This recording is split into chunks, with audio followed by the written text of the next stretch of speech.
Leçon de vie ou comment renoncer à nos autosabotages.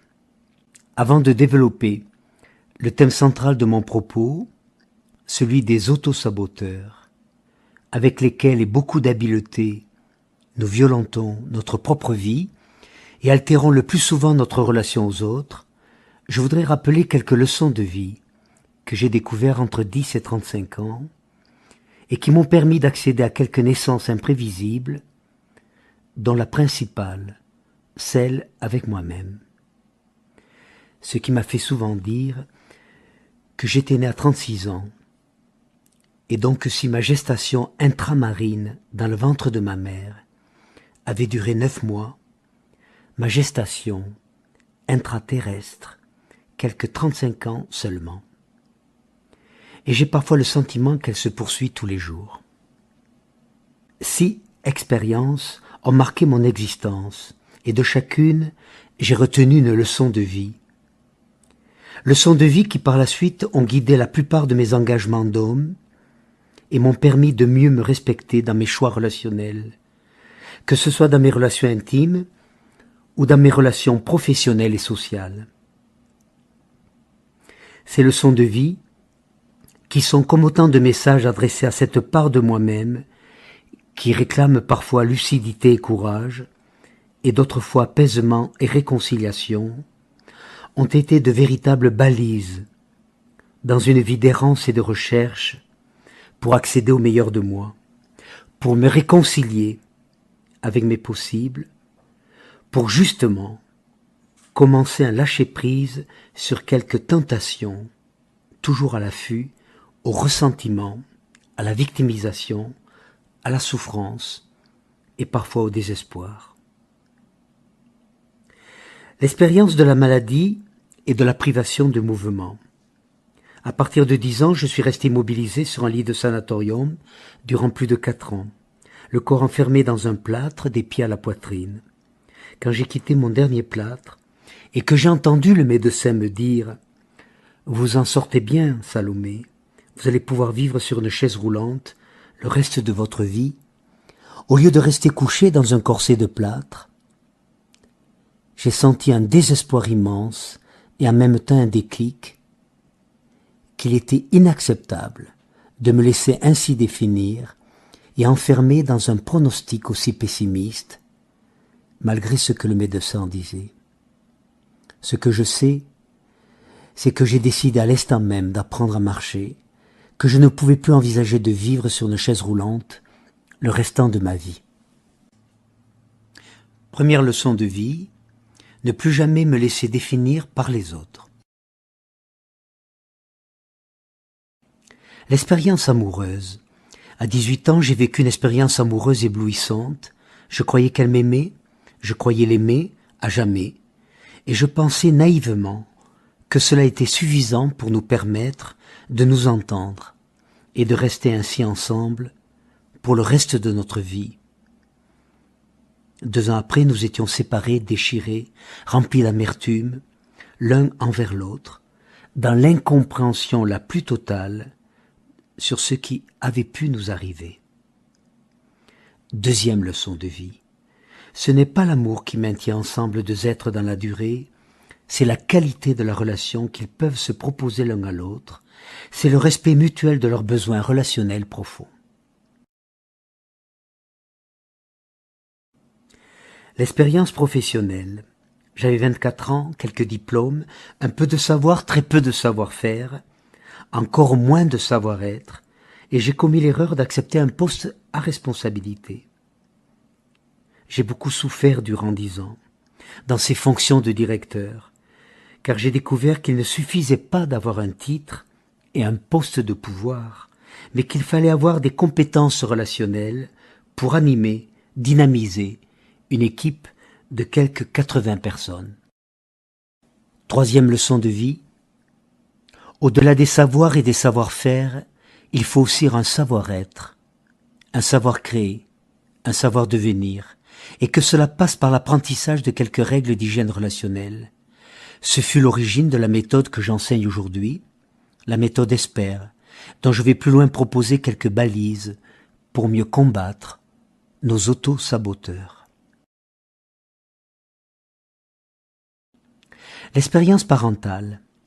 J'ai eu mon premier enfant à 25 ans, je veux dire par là que je suis devenu géniteur dans la plus parfaite inconscience, sans aucune préparation, comme beaucoup de jeunes parents d'ailleurs, habité de croyances et de mythologies personnelles sur ce que devait être un père et comment devait être un enfant. C'est à ce moment-là, quelques mois après la naissance de ma fille, que j'ai pris conscience que j'étais un infirme de la communication, que je ne savais pas me dire, ni être à l'écoute de mes émotions, ni trouver les mots pour exprimer mes sentiments ou mes ressentis, et que j'en étais réduit à parler sur les autres ou à faire des discours très généralisants, ou plutôt sur un mode cérébral, des discours de principe qui alimentaient des interventions coupées de la réalité.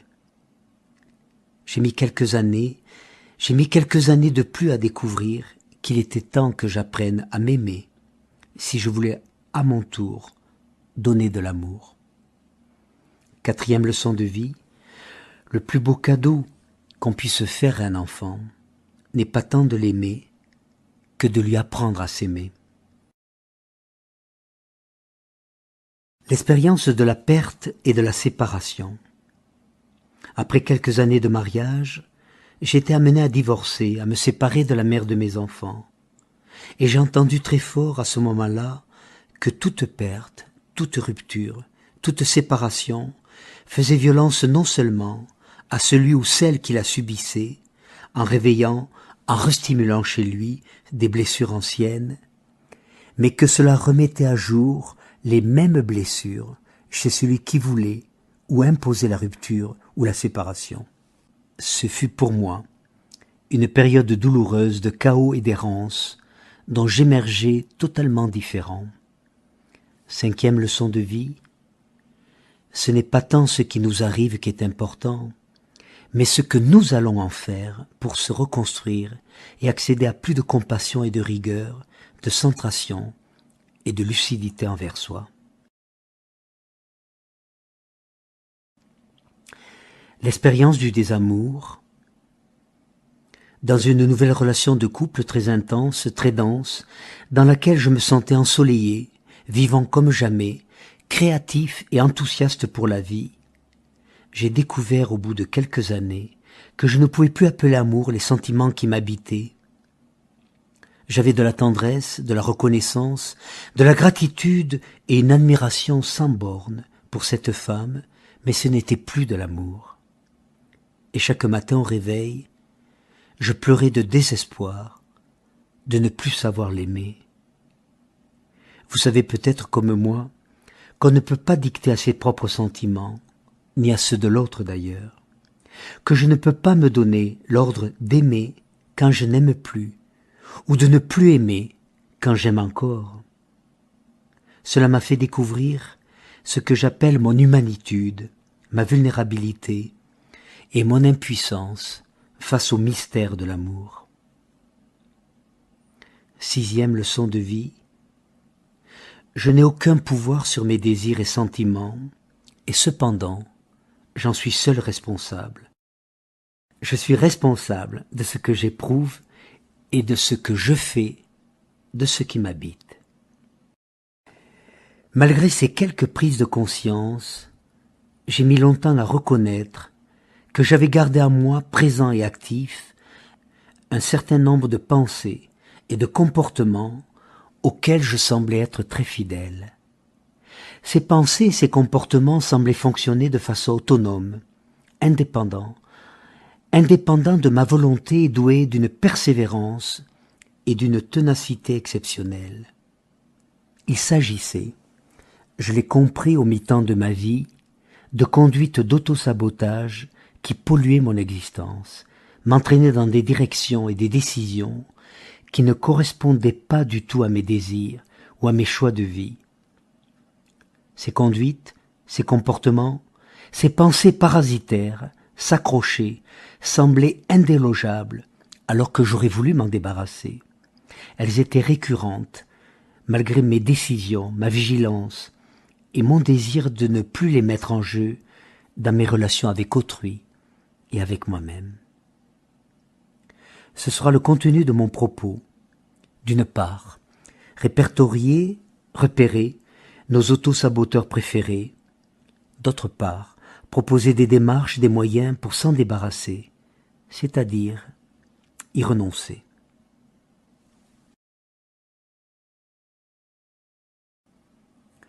Je vais commencer par une invitation, celle de prendre conscience des agissements de son autosaboteur préféré. L'autosabotage le plus fréquent commence souvent quand on va s'attribuer, prendre sur soi, la responsabilité d'un acte qui pourtant ne nous appartient pas. Mon fils est pilote de chasse, me dit cette mère, et j'ai beaucoup hésité quand j'ai reçu la lettre qui confirmait son admission à l'école de l'air de Salon de Provence. J'ai hésité à la lui donner. Je me sentais responsable de son choix professionnel. Et je pense encore aujourd'hui, ajoute cette femme, que s'il avait un accident, je crois que je ne me le pardonnerai pas. Un père me dira, « Mon fils m'avait téléphoné la veille de son suicide pour me dire qu'il allait bien, qu'il envisageait de se présenter à un concours administratif. Et je n'ai rien entendu de ce qui n'allait pas en lui. Nous avons échangé des banalités. J'ai même ri autour d'une réflexion qu'il avait faite. Je n'ai rien senti. Je me sens coupable de n'avoir pas su l'écouter mieux. Si j'avais eu une meilleure écoute, peut-être qu'il aurait réfléchi, qu'il n'aurait pas mis fin à sa vie. C'est bien le fils qui, pour des raisons et des enjeux qui lui appartiennent, a décidé de mettre fin à ses jours. Le père, dans ce cas, ou la mère dans l'exemple précédent, n'ont pas à déposséder leur fils de leur décision, en s'en attribuant la responsabilité. Par contre, il leur appartient d'utiliser le meilleur de leur énergie et de leur amour pour prendre soin de la blessure qui s'est ouverte en eux par la mort de leur enfant et la violence que cette mort peut avoir inscrite en eux. Un autosaboteur est semblable à un intrus qui nous habite et qui va soit contrecarrer les décisions que nous prenons ou les choix de vie que nous faisons, soit nous entraîner dans une direction qui n'est pas bonne pour nous, soit encore polluer un moment heureux, une réussite, ou dénaturer une relation qui est importante à ce moment-là de notre vie. Un autosaboteur est d'une incroyable habileté pour nous convaincre, dans un dialogue intime, avec des raisons très argumentées, de faire quelque chose qui ne sera pas bon pour nous, ou de ne pas faire quelque chose qui pourrait être bon pour nous-mêmes. Il est capable de développer toute une argumentation bien ficelée pour nous pousser à imaginer par anticipation les conséquences négatives, terrifiantes, qui pourraient nous arriver si nous persistions dans notre orientation première. Un autosaboteur bien installé en nous depuis des années a beaucoup de visages. Il peut se présenter comme la voix du bon sens, de la raison, ou au contraire, comme la voix d'un bébé, d'un petit enfant inquiet ou perdu, qui a besoin d'être rassuré, apaisé.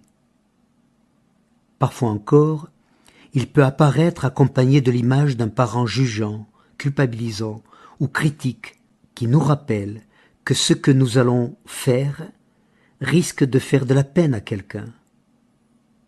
L'autosaboteur joue principalement sur le registre de la peur de mal faire, sur le désir de faire pour l'autre, avec le leurre que nous savons mieux que lui ce qui est bon pour lui. L'autosaboteur joue aussi beaucoup sur le registre de la culpabilisation, autour de la peur de dire, de ne pas dire, de faire, de ne pas faire, ou encore d'être vu comme on ne le souhaite pas, ou étiqueté de façon péjorative. L'autosaboteur joue également sur la peur de ne plus être aimé, d'être rejeté, et surtout d'être à l'origine d'un mal-être chez l'autre, de quelqu'un de proche.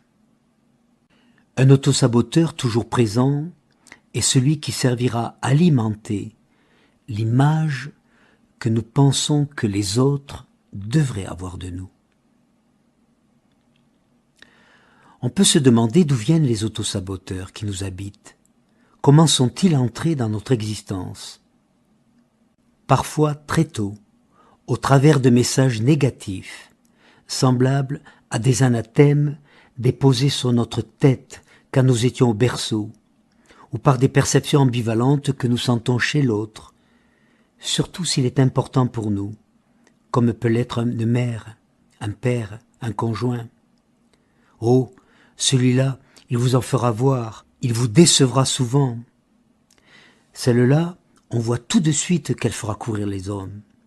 Et celui-là, il faudra savoir le tenir si vous ne voulez pas que ça finisse mal un jour. Ou encore, j'attendais de toi autre chose, je croyais que tu m'aimais suffisamment, ou vraiment, pour comprendre que cela me ferait de la peine. Tu vois, ce que tu as fait me déçoit beaucoup. Il y a des injonctions qui sont de véritables dictats, qui vont définir une personne et conditionner par la suite beaucoup de ses comportements relationnels.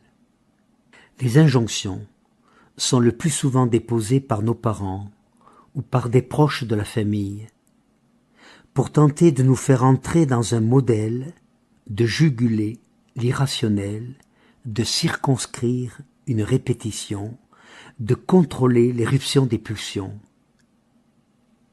Les injonctions et messages terroristes peuvent être imposés avec beaucoup d'amour, mais rarement avec un respect des besoins relationnels et affectifs d'un enfant. Mais il y a aussi dans le développement d'un être humain les injonctions qu'il va se donner à lui-même, les interdits, les censures qu'il va s'infliger. Ce sont souvent d'ailleurs des moyens de défense pour faire face à une situation de crise ou de stress, ou encore à un événement traumatique. Ces interdits, ces censures, ces moyens de défense vont paraître nécessaires et vitaux au moment où on se les impose, mais par la suite, ils vont se révéler comme de véritables carcans, de véritables prisons qui nous enferment durant des années et même des décennies dans beaucoup d'autoprivation. À 8 ans, j'étais amoureux d'une petite fille qui m'avouait qu'elle m'aimait. 6 mois après, elle était partie avec un autre. Je me suis senti trahi et je me suis juré de ne plus jamais aimer personne. Et avec cette injonction-là, je me suis fait souffrir, je me suis interdit d'aimer pendant de longues années. Mon père m'avait dit qu'il m'aiderait pour m'acheter un vélo. Il n'a pas tenu sa promesse et je me suis dit, j'avais 9 ans, plus jamais je ne demanderai rien à personne, je me débrouillerai tout seul. Et plus tard, faire une demande même banale était impensable, j'aurais eu le sentiment de mendier. Jamais, jamais je ne demanderai, je m'en sortirai tout seul. J'avais de très grands cheveux longs, difficiles à peigner, me disait cette femme, et ma mère me faisait la guerre pour que je les coupe, me disant que je ressemblais à une sorcière, et un jour de rage, je me les suis coupés moi-même, en me jurant que si un jour j'avais une fille, elle garderait ses cheveux longs toute sa vie. Aujourd'hui, ma fille a 12 ans, elle pleure tous les jours pour avoir des cheveux courts, et moi, je lui interdis de les couper. C'est plus fort que moi, comme s'il fallait que je tienne ma propre promesse envers moi-même, mais surtout envers contre tous. Si l'on peut restituer les injonctions que l'on a reçues à ceux qui les ont déposées sur nous, et par là même s'en libérer par un positionnement nouveau face à eux, il est plus difficile par contre de se libérer, de se séparer de ses propres injonctions. Nous avons à leur égard une fidélité très forte. Peut-être est-ce un souvenir du petit garçon ou de la petite fille que nous avons été et qui a quand même survécu grâce à ces injonctions protectrices, défensives, que nous avons introduites à un moment donné dans notre vie pour faire face à une situation qui nous agressait ou qui pesait fort sur nous. Un certain nombre d'autosaboteurs ne sont pas liés aux injonctions, mais à l'image, à la bonne image que l'on veut se donner de soi-même ou que l'on veut donner aux yeux du monde entier. Cette culture de la bonne image, ce besoin d'apparaître comme parfait, sans défaut, va nous entraîner parfois à développer une double vie. J'ai une relation extra-conjugale, me disait cet homme, mais quand je suis avec elle, je ne suis jamais à l'aise. Je n'arrive pas à me détendre, à me laisser aller. Je pense sans arrêt à ma femme. Et quand je suis avec ma femme, c'est le souvenir de l'autre qui m'habite, et je deviens absent. C'est l'enfer pour moi. J'essaye de composer chaque fois le personnage qui correspondrait le mieux à la situation que je vis avec l'une ou avec l'autre, sans pouvoir jamais être moi-même. Nous voyons combien cet homme, fidèle peut-être à la bonne image qu'il voudrait avoir de lui-même, avec la bonne image qu'il voudrait proposer et à sa femme et à son ami, nous voyons comment cet homme n'arrive pas à se présenter là où il est. Je voudrais présenter quelques autosaboteurs remarquables. La répression imaginaire. La répression imaginaire dans nos vies est l'équivalent d'un véritable cancer qui touche à toutes les relations humaines, que ce soit dans la relation à soi-même ou dans la relation à l'autre.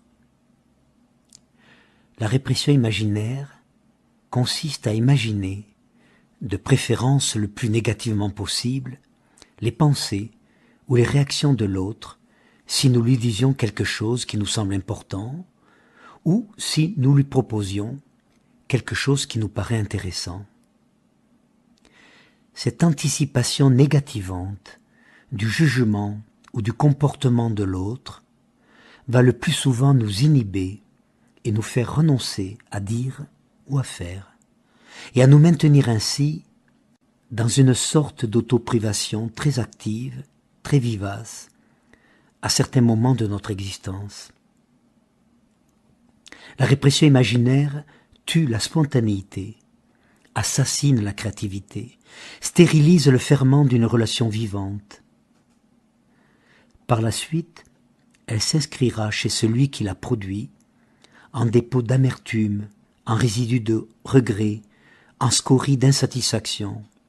L'autorépression contribue à entretenir dévalorisation, disqualification, sentiment d'impuissance, culte de l'échec en soi, et par un effet miroir, à confirmer aussi, paradoxalement, le même sentiment d'échec chez l'autre, qui lui va se sentir impuissant à nous satisfaire, quoi qu'il fasse, quoi qu'il nous dise, quoi qu'il nous apporte.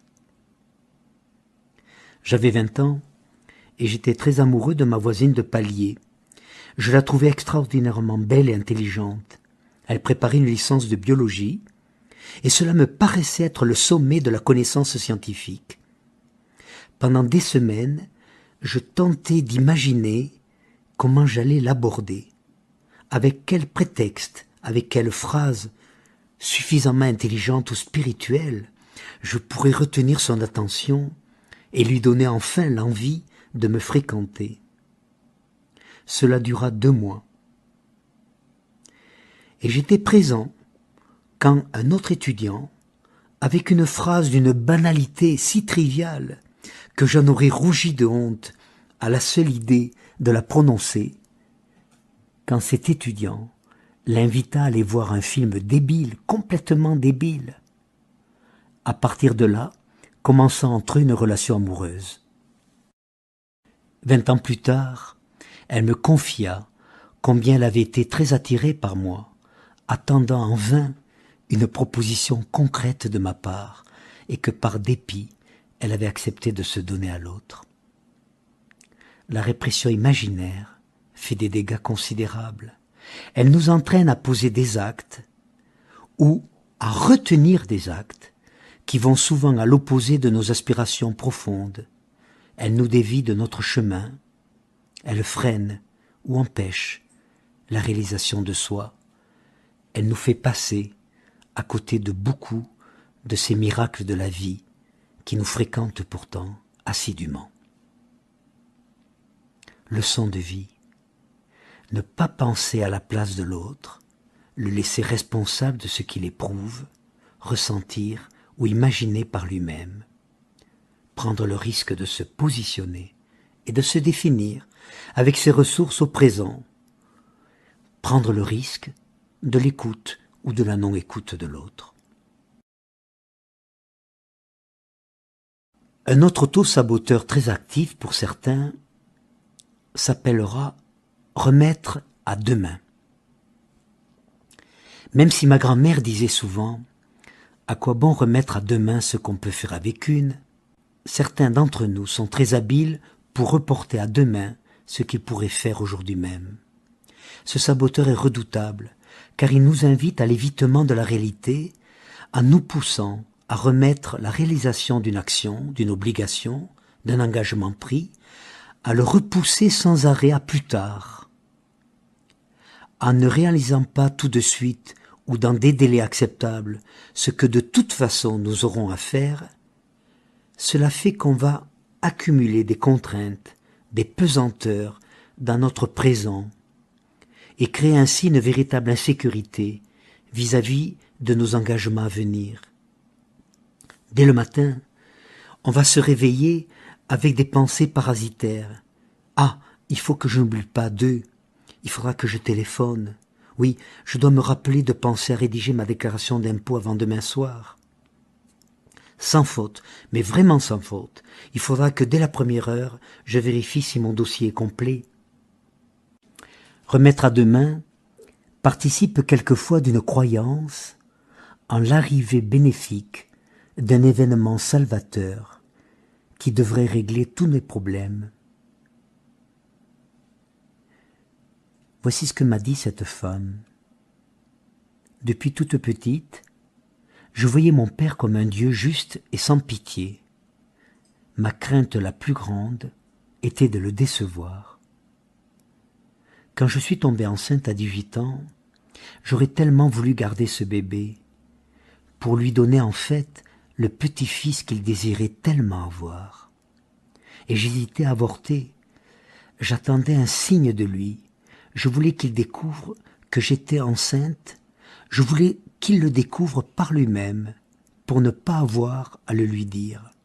J'attendais comme un miracle, qu'il me voie tel que j'étais, ce qui n'était jamais arrivé d'ailleurs. Et j'ai fait ainsi en catastrophe, au 5e mois, une interruption de grossesse, car cela devenait trop visible. Et quand le médecin m'a dit que c'était un garçon, je m'en suis voulu à mort. Plus tard, sur son lit de mort, mon père m'a dit avec un soupir de nostalgie, « Alors je vais mourir sans avoir eu de petit-fils. J'ai eu 3 filles et je n'ai jamais eu de garçon. » Et j'ai senti combien cette attente d'un garçon avait été très importante pour lui. Et combien, en me censurant, en m'interdisant, en attendant en vain une parole qui n'était jamais venue, je m'étais censuré, plus que censuré, je m'étais violenté. Leçon de vie, plus je libère mon esprit des contraintes inévitables que je dois vivre, plus je me rends disponible pour accueillir l'imprévisible. Un petit auto-saboteur, mais incroyablement efficace, c'est le « oui, mais ». Ce saboteur se manifeste par cette toute petite hésitation, par une réserve qui vient après une proposition, une invitation ou l'énoncé d'un projet et qui va en quelque sorte le minimiser ou le disqualifier. Cela fait 10 ans qu'on paie un loyer, on pourrait quand même envisager d'acheter un appartement, n'est-ce pas mon chéri? Et l'autre de répondre, oui mais si on a envie de déménager, on risque d'être coincé. Ainsi, avant même que le rêve puisse se transformer en projet, il est systématiquement contré et renvoyé au néant. Je recommencerai bien des études, mais je ne sais pas si cela en vaut la peine à mon âge. Je me serais bien marié avec toi, mais je ne sais pas si cela aurait été une bonne chose. Je sais que je devrais le quitter, mais je ne sais pas si je serai plus heureuse après. Ainsi, de mai à mai, de cette pseudo-affirmation, de ce pseudo-accord, oui, nous ajoutons un mais qui va disqualifier et qui va nous faire renoncer au projet, à la décision, au rêve que nous aurions pu inscrire dans la réalité. Leçon de vie. Si j'apprends à faire des choix entre différents désirs, entre besoins et désirs, si je me donne des priorités, je n'ai pas besoin de traduire mon ambivalence avec des pseudo-approbations ou des fausses propositions. Un auto-saboteur qui me paraît très pernicieux et qui entraîne de beaucoup de souffrance me paraît être l'auto-justification préventive. Avant d'être mis directement en cause ou faire l'objet d'un reproche, on va imaginer à l'avance qu'on pourrait l'être justement remis en cause ou qu'on pourrait être l'objet d'un reproche. Alors, on commence à produire dans sa tête des justifications, une argumentation-réponse. On se voit disant ceci ou faisant cela pour montrer sa bonne foi, pour montrer qu'on n'est pas ce que l'autre aurait pu penser de nous. Ce collègue ami me racontait comment dans un groupe de supervision, il avait lui-même créé le piège dans lequel il s'était enfermé durant plusieurs mois. J'animais depuis 15 ans des groupes de formation à l'analyse transactionnelle et un jour j'ai reçu une lettre de mise en demeure de la part d'une ancienne stagiaire qui m'accusait de l'avoir séduite au cours d'un stage et de lui avoir fait des propositions de rencontres sexuelles. J'étais en état de choc devant cette accusation, comme si les mots avaient été la chose, comme si, puisque quelqu'un l'affirmait, cela avait eu lieu. Et je me suis mis aussitôt à échafauder tout un système de défense, de justification, pour faire la démonstration que ce qui m'était reproché ne pouvait être possible, n'avait pu avoir lieu. Et durant plusieurs semaines, je bâtissais des scénarios qui empoisonnaient tous mes propres réflexions. Scénarios dans lesquels je me voyais faisant face à un jury, à un groupe d'accusateurs constitué de collègues, de professionnels, de tout un ensemble de participants qui, silencieusement, confirmaient l'accusation dont j'étais l'objet. Ce qui me contraignait à développer toute une argumentation détaillée et passionnée pour me défendre de quelque chose que je n'avais même pas vécu. Je répétais ce scénario sans arrêt, et cela dans ma tête se transformait en discours lancinant, répétitif, dont je polissais chaque détail. Je précisais, entre autres, que je ne travaillais pas en relation individuelle, mais toujours en groupe, sous les yeux de tout le monde, que je me gardais bien de dormir sur les mêmes lieux où se déroulaient les stages, que j'évitais les tête-à-tête, les échanges trop personnalisés, que je donnais mes rendez-vous toujours dans un lieu public, un café, un restaurant, tellement j'étais habité moi-même par la peur qu'on puisse imaginer un seul instant ou penser que je pouvais draguer ou être simplement demandeur d'une relation plus intime. Je suis aujourd'hui stupéfait, me disait ce collègue, de constater comment cette seule accusation m'avait déstabilisé, avait mobilisé durant des mois des énergies folles et toute une production fantasmatique pour me justifier aux yeux du monde entier de quelque chose que je n'avais même pas fait. Nous voyons comment, dans ce cas, l'image de soi qu'avait cet homme de lui-même était au centre de tout un dispositif défensif destiné à barrer la route à tout jugement de valeur, à tout étiquetage sur sa conduite, à tout discours sur lui qui ne correspondrait pas à sa propre perception. Certains d'entre nous vont tenter de faire la preuve qu'ils ne sont pas tels que nous les voyons ou nous les percevons. Ils mettent en place tout un mécanisme d'auto-justification qui va se mettre automatiquement en marche dès qu'ils sentent un regard, une appréciation, un murmure, une parole plus ou moins positive sur eux. Il m'est arrivé, dans ma propre pratique de formateur en relations humaines, 2 histoires encore plus folles. Si la première s'est facilement résolue, la seconde a été plus difficile à vivre. Pour la première situation, un mari furieux m'avait téléphoné, puis harcelé de lettres durant 3 mois, m'accusant que si sa femme était devenue lesbienne, c'était de ma faute, que si elle n'avait pas fait de stage avec moi, eh bien cela ne serait jamais arrivé et qu'ils seraient encore aujourd'hui ensemble. Or il se trouvait que je ne connaissais nullement cette femme qui avait seulement durant toute une année scolaire laissé croire à son mari ou aux autres qu'elle était inscrite dans un cycle de formation à l'animation de groupe. Il est vraisemblable que c'est durant ces soi-disant stages qu'elle devait rencontrer sa partenaire préférée en passant quelques week-ends avec elle, protégée par l'alibi des stages. Et pourtant, devant cette accusation non seulement injuste mais irréelle, je me suis senti coupable, persécuté, voulant spontanément dans un premier temps donner à cet homme toute la preuve que ce n'était pas moi qui avais entraîné sa femme dans une relation tierce, puisqu'elle n'avait jamais participé à aucun de mes stages. Mais il y avait heureusement le garde-fou du secret professionnel.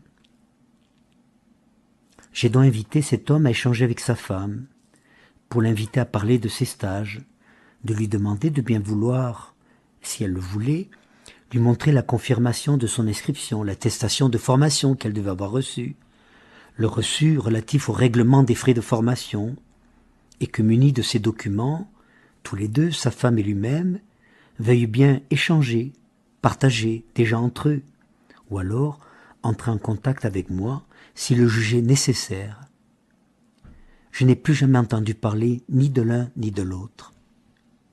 Mais ce qui m'a frappé aussi dans cette histoire, c'est la façon dont moi-même j'ai éprouvé le besoin de me défendre, de me justifier, de faire pathétiquement, tenacement la preuve que je n'étais pour rien dans ce qui n'était pas arrivé. Leçon de vie. Quand nous prenons la liberté de nous montrer, nous prenons le risque d'être vus, et donc d'être perçus autrement, différent, de la façon dont nous nous voyons ou ressentons nous-mêmes. Nous pouvons aussi considérer le regard de l'autre comme lui appartenant, et donc de laisser ce regard et la perception qu'il y a autour chez celui qui l'a, comme étant bien le sien, afin de ne pas trop se polluer ou se persécuter avec.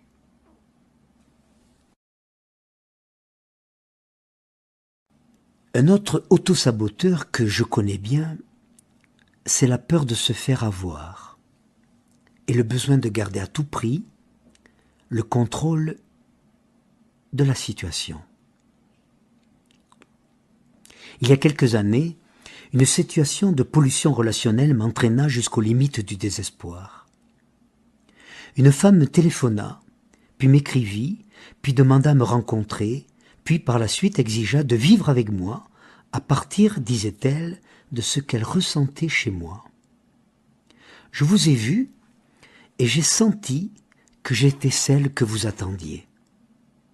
Je vous ai croisé juste avant le début de votre conférence, et instantanément, j'ai su que j'avais trouvé l'homme de ma vie. Ce n'était pas le conférencier, l'écrivain, le psycho-machin-chose que j'avais vu, précisait-elle, mais l'homme. À partir de ce déplacement de perception, ce n'était pas seulement elle qui m'avait vu, mais moi qui l'avais remarqué. Elle m'attribuait son propre désir. « Vous m'avez regardé, disait-elle, et j'ai su tout de suite que vous étiez venu ce soir-là, pour moi, uniquement pour moi. » C'est à partir de cette projection que commença une situation complètement folle, dans laquelle, quoi que je puisse dire, affirmer, recadrer, tout était entendu et repris sous forme d'une équation simple. Je sais qu'au fond de vous, je suis importante pour vous, et comme moi aussi, j'ai envie d'avoir une relation intime avec vous, je ne vois pas comment il faut vous priver de ça. Cette personne passait du nous au vous, m'englobant dans un projet dont elle était la seule initiatrice, qu'elle construisait de toutes pièces, m'incluant dedans sans tenir compte de mes propres choix de vie. À juste titre pour elle, puisqu'elle pensait que mon choix de vie était entièrement tourné vers elle. Ce n'est pas tant du harcèlement dont j'ai été l'objet que de ma propre production persécutoire dont je voudrais parler. À partir de ces lettres ou de ces appels téléphoniques, j'anticipais dans ma tête une multitude de faits qui ne se sont pas réalisés, mais que je tentais de contrer en imaginant à l'avance ce qu'il faudrait dire, ne pas dire, faire, ne pas faire, pour ne pas me laisser avoir. C'est à partir de cette période que j'ai pris conscience qu'un de mes auto-saboteurs préférés s'appelait, surtout, ne pas se faire avoir. Saboteur qui avait d'ailleurs un jumeau, plus discret, qui s'appelait lui, surtout ne pas laisser croire à l'autre qu'il m'a eu. Nous sommes là, aux portes du délire, qui même si tout cela est resté au niveau du fantasme ou de l'imaginaire, sans jamais passer dans la réalité des faits, est incroyablement énergétivore, bouffeur de créativité, consommateur du présent, dans le sens où cela nous empêche de vivre et de savourer l'instant. Prisonniers que nous sommes, d'imaginer ce qui pourrait se passer si. La leçon de vie que j'ai tirée de cette expérience, ne jamais prendre les mots pour la chose, ni l'expression d'un ressenti personnel et intime de l'autre pour l'expression de ma réalité. Un saboteur, un auto-saboteur relativement fréquent, c'est l'accusation et la mise en cause de l'autre. Si nous acceptons que nous sommes toujours trois dans une relation, l'autre moi et la relation, et donc que cette relation a deux extrémités, nous voyons qu'il est possible de se responsabiliser à son propre bout de la relation. Ce que nous faisons rarement, cherchant plutôt à mettre en cause l'autre, en parlant, pensant ou faisant pour lui. Cet aspect des relations humaines est lié à la tentation très grande chez certains à vouloir penser au bout de la relation qui est chez l'autre, à vouloir l'impliquer, plutôt que de s'impliquer soi-même devant lui. En accusant l'autre, en le mettant en cause, en le rendant responsable de ce qui nous arrive, nous faisons l'économie d'une interrogation sur nous-mêmes, sur notre propre responsabilité dans ce qui a pu se passer entre nous et l'autre, à partir de notre propre perception. Et c'est en cela que c'est un autosaboteur. Faire l'économie de notre propre interrogation, faire l'économie d'écouter qu'est-ce qui a été touché, réveillé, blessé en nous, va retarder peut-être des prises de conscience et peut-être des changements importants dans une démarche de respect envers soi-même ou de développement personnel. Si nous disons par exemple « Tu m'as fait passer pour un idiot l'autre jour devant nos amis. Nous évitons d'une part de dire ce que nous avons entendu venant de l'autre et ce qui a été touché à nous, qui nous a fait penser ou sentir que notre partenaire nous prenait pour un idiot. Il est plus facile de dire « tu ne comprends rien, on ne peut pas discuter avec toi, tu veux avoir toujours raison », que d'oser se positionner. Comment puis-je m'y prendre pour être entendu par mon interlocuteur à partir de mon propre vécu, ce qui ne veut pas dire qu'il devra être d'accord avec moi. Comment puis-je affirmer mon point de vue en le confrontant à celui de l'autre, plutôt que de rechercher l'affrontement, en commençant par le disqualifier, ou en parlant sur lui, ou en le mettant en cause. Leçon de vie. Nous sommes toujours trois dans une relation, l'autre, moi, et la relation qui nous relie. Je ne suis responsable que de mon bout, c'est-à-dire de mes sentiments, de mes émotions, de mon vécu, de mes croyances, en espérant seulement que l'autre puisse assumer la même chose, être à son tour responsable de ses sentiments, de ses émotions, de son vécu, de ses croyances ou de ses idées. Autour de la pensée magique vont se rassembler beaucoup d'autosaboteurs. La pensée magique est un processus psychologique qui consiste à croire soit que la réalité va se modeler sur nos attentes, soit que notre propre pensée va pouvoir transformer la réalité pour nous permettre d'éviter une déception, de traverser une difficulté, de faire l'économie d'une contrainte, ou d'avoir à se confronter à une fin de non-recevoir, à un refus de la part des autres. La pensée magique est très présente chez les petits-enfants. Elle commence très tôt chez certains.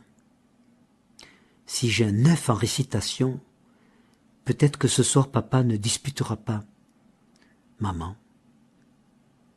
Si je me tiens bien en classe et que je ne suis pas puni comme d'habitude, peut-être que mon père n'aura pas bu ce soir. Si j'arrive jusqu'au coin de la rue sans marcher sur les traits du trottoir, peut-être que Noémie me dira qu'elle m'aime. La pensée magique est très sollicitée chez les joueurs, les accros de la roulette, de la loterie et autres jeux dits de hasard. Elle se développe avec des rituels, des symbolisations recettes qui sont censées la renforcer et lui donner plus d'efficacité. Si je fais ceci, si je fais cela, si j'attends le dernier moment pour déposer mon jeton, peut-être que la roue va s'arrêter justement sur mon numéro. Si je sors dehors, peut-être que le téléphone va sonner et peut-être qu'elle va m'appeler. Mais si je suis dehors et que je n'entends pas le téléphone, comment je vais faire pour lui répondre? La pensée magique s'emballe parfois au début d'une relation amoureuse. Je suis sûr qu'elle va me téléphoner pour me proposer de sortir ce dimanche qui arrive. D'ailleurs, quand j'ai regardé sa photo ce matin, j'ai senti qu'elle pensait à moi, qu'elle me souriait, comme si elle allait me faire une surprise. Je suis sûr qu'il n'ose pas me dire qu'il m'aime. Alors je vais l'aider un peu.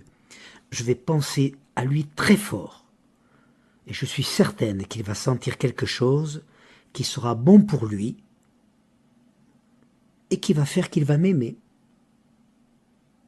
La pensée magique subsiste longtemps chez certains et elle va surgir dans les moments de crise, de désarroi.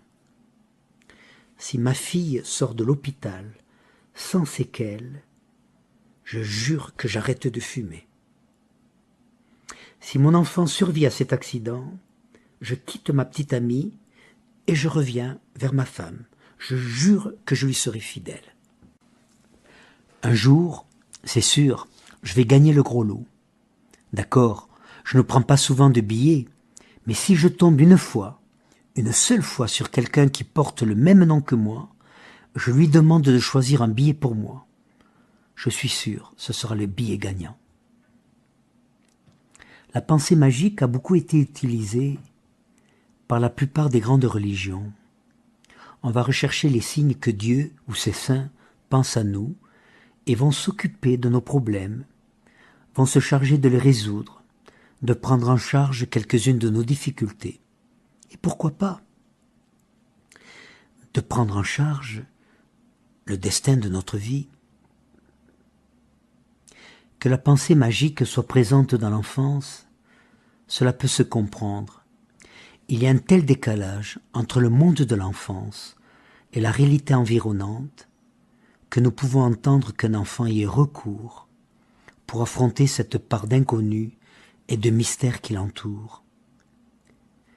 Mais à l'âge adulte, la pensée magique continue en quelque sorte à nous infantiliser, en nous laissant croire que soit la solution est chez les autres et qu'elle ne dépend que d'eux, soit qu'elle dépend de notre seul vouloir, sans que nous ayons à nous mobiliser pour changer quelque chose à la situation dans laquelle nous sommes, puisque, grâce à notre pensée, ce que nous souhaitons va arriver ou va se réaliser.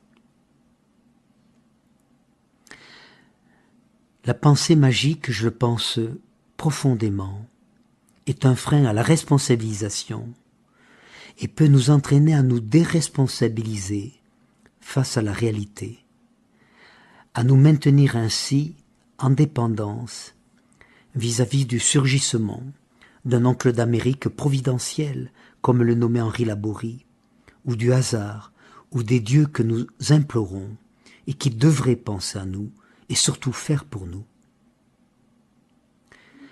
La pensée magique me paraît aujourd'hui prendre une importance de plus en plus grande dans cette sorte d'hémorragie de la spiritualité que j'appelle le spiritualisme, encombré de croyances en des guides, en des anges, en des entités qui sont censés veiller sur nous, nous guider ou nous protéger, et parfois même qui sont censés être capables de faire pour nous, pour dérouler peut-être le tapis rouge dans les difficultés ou vis-à-vis des souffrances de la vie. Leçon de vie.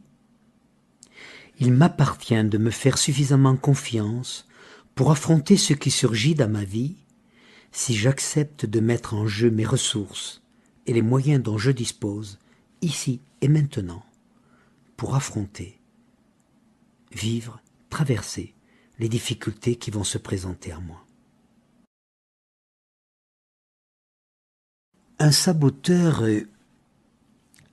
particulièrement fidèle est celui qui consiste à continuer à fréquenter assidûment, à garder une relation très proche avec ceux qui vont nous faire du mal en prétendant que c'est pour notre bien, ou qui n'hésitent pas à déposer sur nous des messages toxiques, des jugements de valeur, des critiques, des dévalorisations, des disqualifications qui vont blesser notre confiance et au-delà, l'amour et l'estime que nous pouvons avoir pour nous-mêmes. Au travail, à la cafétéria ou au détour d'un couloir, un collègue, une connaissance ou un faux ami nous dira « Tu sais ce que m'a dit de toi quelqu'un qui te connaît bien ?» Et sans attendre notre approbation, pour savoir ou pas, il m'a dit qu'on ne pouvait pas te faire confiance parce que tu étais trop égoïste, que tu défendais toujours ton propre intérêt. Une connaissance va nous appeler spécialement au téléphone pour déposer tel message toxique qui est l'équivalent de faire ses besoins sur nous. Ah, tiens, l'autre jour j'ai vu ton mari avec une femme que je ne connaissais pas. Ils se tenaient par le cou. Ils avaient l'air d'être très bien ensemble. Ils avaient surtout l'air de bien se connaître. Je pense que tu dois être au courant, n'est-ce pas? C'est certainement une amie que vous avez en commun. Si vous recevez de tels messages destinés à vous déstabiliser, à vous angoisser, ou à vous faire réagir contre quelque chose, je vous invite d'une part à ne pas les prendre sur vous, d'autre part à demander à la personne qui vous parle, non d'elle, mais de quelqu'un d'autre, « Mais qu'est-ce qui a été touché chez toi quand tu as vu ou que tu as reçu ce que tu me rapportes? Qu'est-ce qui a été touché chez toi au point que tu aies besoin de me le rapporter et de le déposer chez moi? Il y a aussi des messages à double sens, dont l'un des sens annule le message initial et vous place dans l'impossibilité de répondre à l'une ou à l'autre des parties du message. Je t'inviterai bien ce week-end, mais tu vas encore trouver que je ne suis pas la femme qu'il te faut. Comme je sais que tu es fatigué, j'ai préféré te laisser seul. De toute façon, on ne sait jamais quand tu es chez toi ou quand tu n'es pas là. Il y a aussi le père qui, faisant la tête, répond à sa fille qui lui demande la permission de sortir. « Mais fais ce que tu veux, tu es libre !» Ceci en faisant un geste de rejet et en se détournant. En fait, il lui envoie le message suivant: « Si tu fais ce que tu veux, tu seras rejeté par moi. » « Est-ce que tu m'aimes ?» demande l'un, et l'autre de répondre, avec un geste d'agacement: « Bien sûr que je t'aime, qu'est-ce que tu vas chercher là ?» Il y a encore les fausses préoccupations ou les pseudo-compréhensions qui sont une banalisation ou un déni de problème. Je sais que tu penses qu'il faudrait que je sois plus souvent à la maison, que je m'occupe plus des enfants, que je sois plus attentif. Mais que veux-tu, on ne se refait pas. Je suis comme ça, et au fond, je sais que tu m'aimes bien comme je suis. Il y a aussi celui qui pense, décide pour vous, et vous définit en vous faisant entrer dans ses propres demandes. Ah, si je t'écoutais, on ne sortirait jamais. Je sais qu'il faut peu de choses pour te fâcher, mais pour une fois, tu pourrais quand même faire un effort et venir avec moi. Et ainsi, à l'aide d'un peu de culpabilisation, va vous faire entrer la plupart du temps dans ses propres désirs, dans ses propres demandes, et vous déposséder ainsi de vos propres choix. Leçon de vie. Il n'est pas toujours nécessaire de mettre son nez sous le tuyau d'échappement de l'autre. Autrement dit, vous pouvez ne pas accepter d'être transformé en poubelle dans laquelle l'autre va déposer tout son caca relationnel. Un autosaboteur très efficace, très efficient, c'est celui qui nous fait envoyer des messages répulsifs qui vont paralyser ou éloigner celui ou celle que pourtant on voudrait proche de soi. Il arrive que nous ne puissions pas nous empêcher d'envoyer comme parents, ex-enfants, partenaires ou conjoints, des messages, des commentaires, des jugements de valeur qui vont éloigner l'autre, le repousser. Et cet autre souvent est un proche de nous, alors que justement, nous souhaiterions l'inverse, un rapprochement, une meilleure compréhension de sa part. Ma fille venait me rendre visite après 6 mois de silence, et au lieu de lui manifester ma joie, mon plaisir, je m'entendais lui dire, comme malgré moi: « Tu ne t'es pas fatigué à écrire pendant 6 mois ?» Ce qui avait pour effet de déclencher chez elle une attaque-réponse contre moi. Et cela me faisait beaucoup souffrir. Je ne comprenais pas. J'avais quand même le droit de dire à ma fille ce que je ressentais pour elle, qu'avoir des nouvelles m'aurait fait plaisir. Oui, c'est possible de dire son désir, mais si nous utilisons un reproche ou une accusation pour l'exprimer, il ne faut pas s'étonner de faire fuir l'autre. Leçon de vie. C'est possible de dire son attente, mais en commençant par une accusation, je sabote la réponse que j'attends. Un autosaboteur fréquent, surtout dans les relations intimes, c'est celui de s'arranger pour maintenir l'autre à distance. Cette femme me dira: « Pendant des années, je ne pouvais m'empêcher d'écrire à l'homme que j'aimais des lettres dans lesquelles je tentais de le culpabiliser, de ne pas m'avoir appelé ou téléphoné, de ne pas m'écrire plus souvent ou de ne pas me proposer de se voir plus fréquemment. bien des années plus tard, il m'a confié que chaque fois qu'il se rapprochait de moi, c'était justement à ce moment-là que je m'arrangeais pour lui envoyer un message qui le blessait et l'éloignait encore plus de moi, et qu'il devait faire ensuite tout un travail de rapprochement, de réapprivoisement vers moi-même, et quand il s'approchait à nouveau, je recommençais à l'accuser, à lui reprocher, à le mettre en cause pour une insuffisance ou pour une autre. J'étais totalement inconsciente de mon propre comportement qui ne correspondait pas à ce que je souhaitais, du moins consciemment. Je souhaitais un rapprochement avec lui. Oui, consciemment et avec sincérité, peut-être que cette femme souhaitait un rapprochement, mais inconsciemment, peut-être souhaitait-elle que cet homme ne s'attache pas trop à elle, ne devienne pas trop proche. Elle le décourageait pour le maintenir à distance, tout en faisant suffisamment pression sur lui pour maintenir la relation. Mais attention, à trop tirer, à trop maltraiter sur une relation, il arrive parfois qu'on la déchire, qu'on la blesse, et même qu'on puisse l'assassiner et la tuer définitivement. Ma mère me confiait cet homme, m'adorait, sollicitait souvent ma présence, m'invitait, mais ne pouvait s'empêcher, une fois qu'elle m'avait à sa portée, sous sa main, de me critiquer, de me reprocher d'être ceci ou cela, d'avoir fait ceci ou pas cela, ce qui précipitait souvent mon départ et la laissait amère et affligée. Elle était sincèrement désolée par mon départ, ma fermeture, sans saisir le lien qu'il y avait entre sa façon de m'accueillir et mon besoin d'être accepté tel que j'étais, sans condition. C'est souvent dans les relations les plus importantes, les plus proches, les plus intimes, que nous avons les conduites d'auto-sabotage les plus efficaces. J'aimais beaucoup faire l'amour avec mon mari, mais chaque fois qu'il s'approchait de moi, j'introduisais aussitôt plein de conditions.